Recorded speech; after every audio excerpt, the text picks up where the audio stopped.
I thought George asked the question well. He said, in your heart, in your mind, could you have done anything differently? And that is a question that a lot of people cannot get their arms around, because the truth of the matter is, Daryl's right.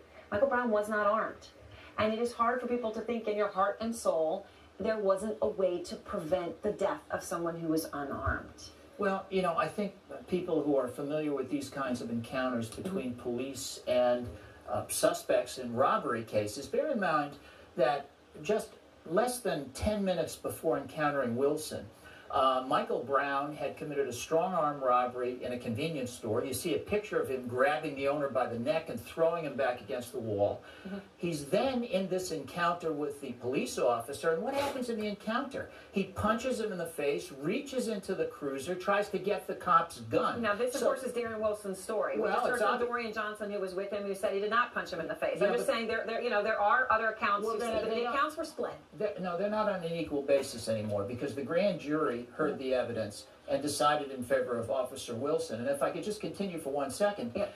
So the officer at that point in time, he's reaching for his gun. The gun discharges twice. He views Michael Brown as a potential cop killer and as someone who is fleeing from a robbery scene. And when Michael Brown turns and approaches him, the officer says that he had a reasonable basis for his fear. Now, I find it hard to quarrel with that assessment if Wilson's, account is correct. Daryl, when you hear Darren Wilson speak, do you hear someone who believes what they're saying? Do you hear someone who is genuine?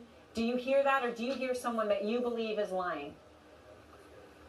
Well, I don't think you can judge it either way. I think what we see is an officer who obviously has some predeterminations, one, about this community, two, about the person that he's looking at. He uses the word demon to describe Michael Brown.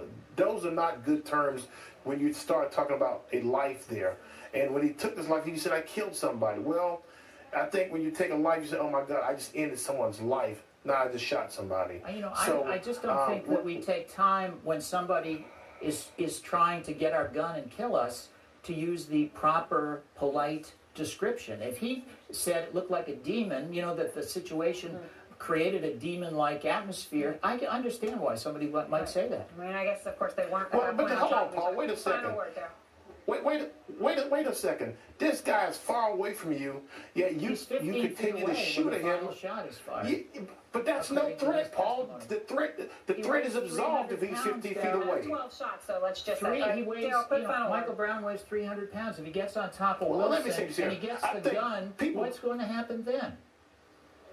People get it.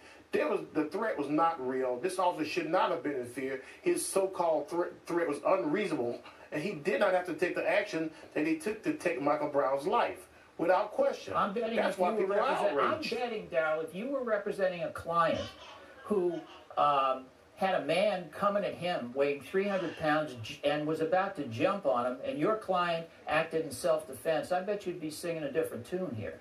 You're really not being fair to the officer's version, and it's not just his version, remember. The grand jury believed independent witnesses, and there's forensic evidence indicating that your client turned and started to charge the officer. Now, he turned. In terms of forensics, you couldn't tell necessarily the speed, whether charging or not. Well, I think let's just be fair. Let's say moving in the direction. Why is he moving in the direction of the officer? Which Dorian Johnson said he had too, that he turned around, he just said his arms were up. For 21 feet. The officer told him to surrender. When you surrender, you don't walk away, you walk toward the person to surrender. No, that's not what happens, and you know this because you do criminal law. When you surrender, the second thing a cop says is, get down on the pavement because he's going to cuff you. The officer doesn't say, okay, continue toward me. That just doesn't fit reality. We know how it works on the street. The second command is, get on the sidewalk. You're going to be cuffed. All right. Thanks very much to both of you. Out front.